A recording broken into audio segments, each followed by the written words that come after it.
क्या लोन पर प्लॉट लेना चाहिए? बिल्कुल लेना चाहिए। रीजन, सबसे पहले तो लोन पर अगर आप प्लॉट ले रहे हैं तो आपके प्लॉट की जो लीगल डॉक्यूमेंट्स हैं वो डॉक्यूमेंट्स क्लियर हो जाएंगे, सबसे पहली बात ये है। दूसरी बात ये, आपके जेब से बड़ा अमाउंट एक साथ नहीं जाएगा। तीसरा प्लस पॉइंट ये है, मान कर चलो किसी प्लॉट की कीमत 100 वर्ग गज का आपने कहीं प्लॉट परचेज किया, उसकी कीमत मात्र 20 लाख रुपए है। 20 लाख रुपए में आपने 2 लाख रुपए का डाउन पेमेंट किया और 18 लाख रुपए का आपने 10 साल के लिए लोन ले लिया। सुनना ध्यान से, 18 लाख रुपए का आपने 10 साल के लिए लोन ले लिया है, जिसकी किस्त आ रही है 20,000 रुपए, 20,000 रुपए पर मंथ।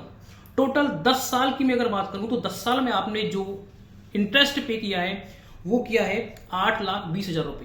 प्लॉट की कीमत 20 लाख रुपए थी, 8,20,000 रुपए आपने इंटरेस्ट पे कर दिया। टोटल प्लॉट में आपने कितना इन्वेस्ट कर दिया? 28,20,000 रुपए। 28,20,000 रुपए का आपका प्लॉट पड़ा है 100 वर्ग गज का 2025 में। अब मैं बात करता हूं, आपने लोन लिया था 10 साल का, 10 साल बाद इस प्लॉट की कीमत कम से कम होगी 1 करोड़ रुपए।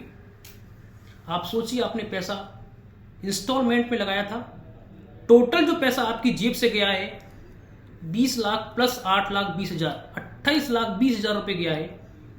और 10 साल बाद उस प्लॉट की कीमत क्या हो गई? 1 करोड़ रुपए। निश्चित रूप से 1 करोड़ रुपए तो बहुत कम बताया मैंने, रेट तो बहुत ज्यादा जाएगी। तो आप सोचिए, आपको लोन से प्लॉट लेना चाहिए या नहीं लेना चाहिए? मेरे हिसाब से आपको लेना चाहिए। 10 साल में आपने मात्र लगाए 28 लाख रुपए और 10 साल में आपको रिटर्न मिला है 1 करोड़ रुपए का। अब 28 माइनस 1 करोड़ रुपए, टोटल 72 लाख रुपए का प्रॉफिट देके गया वो आपको प्लॉट।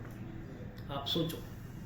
तो मेरे हिसाब से, मेरे एक्सपीरियंस के हिसाब से, मेरे ओपिनियन के हिसाब से आपको प्लॉट लोन लेकर ही लेना चाहिए, अगर आपके पास बड़ा मोटा अमाउंट नहीं है तो। Thank you so much.